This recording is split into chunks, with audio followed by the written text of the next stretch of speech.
जिस यूपीआई पर कांग्रेस ने उठाए थे सवाल, उस यूपीआई ने पूरी दुनिया में मचाया तहलका। गरीब से गरीब भी इस्तेमाल कर रहे यूपीआई। अब गूगल ने भी माना भारतीय यूपीआई का लोहा। गूगल के अधिकारियों ने ली यूपीआई की क्लास।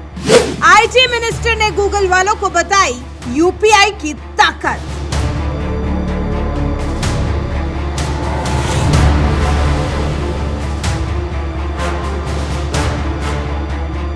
देश की सत्ता जब कांग्रेस के हाथ में थी तो भारत में ऐसे हालात थे कि ना ही लोगों को समय पर बिजली मिला करती थी और ना ही मोबाइल में इंटरनेट की सुविधा आसानी से मिलती थी। एक जीबी डेटा के लिए लोगों को भारी कीमत चुकानी पड़ती थी। मनमोहन सरकार में भारत के कुछ ऐसे ही हालात थे, लेकिन साल 2014 में जब सत्ता बदली तो मानो यही भारत विकास के ट्रैक पर दौड़ पड़ा।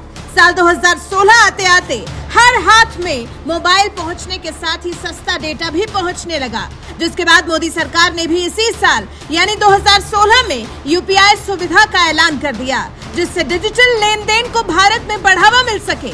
लेकिन हैरानी की बात यह है कि मोदी सरकार के इतने बड़े फैसले के बावजूद कांग्रेस ने यूपीआई सुविधा पर ही सवाल उठा दिया। मनमोहन सरकार में वित्त मंत्री रह चुके पी चिदम्बरम जैसे कद्दावर नेता ने तो यहाँ तक कह दिया था कि इस देश में जहां पर्याप्त इंटरनेट तक नहीं है, वहां डिजिटल ट्रांजैक्शन के जरिए एक सब्जी वाला कारोबार कैसे करेगा। पी चिदम्बरम का ये बयान बता रहा है कि कांग्रेस को इस बात का बिल्कुल भी भरोसा नहीं था कि यूपीआई देश में सफल हो पाएगा। लेकिन वो कहते हैं ना, मोदी किसी काम को लेकर जब ठान लेते हैं तो उसे पूरा करके ही रहते हैं।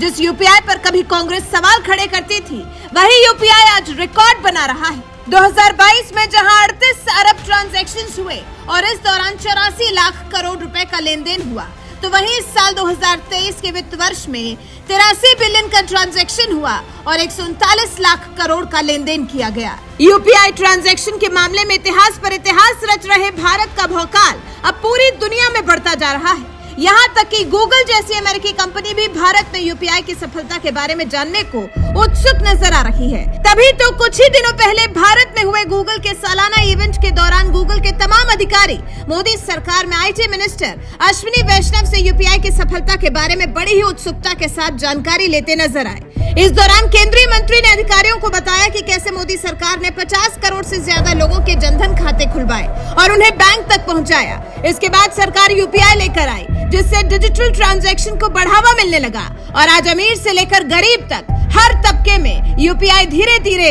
पैठ बना रहा है, जिसके दम पर भारत डिजिटल ट्रांजैक्शन में लगातार इतिहास रच रहा है। Because if you look at it, whatever Prime Minister Modi ji has done in the last 3 years, each and every item, each and every program is making a significant difference in people at the bottom of the pyramid, poor people, people who are marginalized. Their lives are getting transformed. And digital credit will become, I tell you, it will be bigger than payment system. Because there's so much entrepreneurial energy out there in the country, and the access to credit is what was holding it back.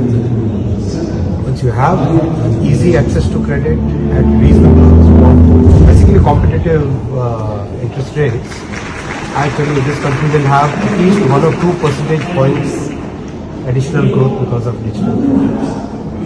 There is this program called Swanidhi. Modi सरकार के सत्ता में आने के बाद देश में data क्रांति ने जितनी तेजी से रफ्तार पकड़ी है, उससे कई गुना तेजी से भारत में डिजिटल ट्रांजैक्शंस की रफ्तार भी बढ़ रही है।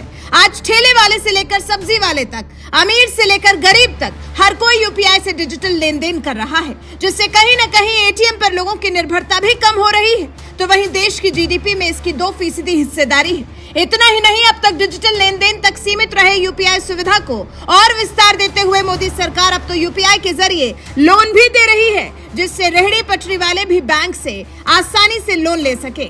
भारत जैसी बड़ी आबादी वाले देश में इतने कम समय में यूपीआई सिस्टम लागू करना, 50,000 करोड़ से ज्यादा लोगों को बैंकिंग सेवा से जोड़ना और साल दर साल डिजिटल ट्रांजैक्शन के जरिए लाखों करोड़ का लेन देन वाकई किसी बड़ी उपलब्धि से कम नहीं है। यही वजह है कि गूगल के अधिकारी भी अब देश में सफल तरीके से लागू हुए यूपीआई सिस्टम का अध्ययन कर रहे हैं। भारत की बढ़ती डिजिटल ताकत पर आपका क्या कुछ कहना है? अपनी राय हमें कमेंट कर जरूर बताएं। साथ ही हमारे चैनल को सब्सक्राइब कर बेल आइकन दबाना बिल्कुल न भूलें।